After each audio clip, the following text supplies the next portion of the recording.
Again, masaya kami dahil ito yung una na dumating galing sa Dubai ng mga Pilipino and unang 25 na mga OFWs na dumating.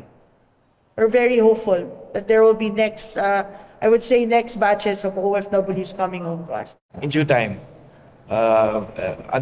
hindi lang ako makapagtakda ng petsa sa ngayon.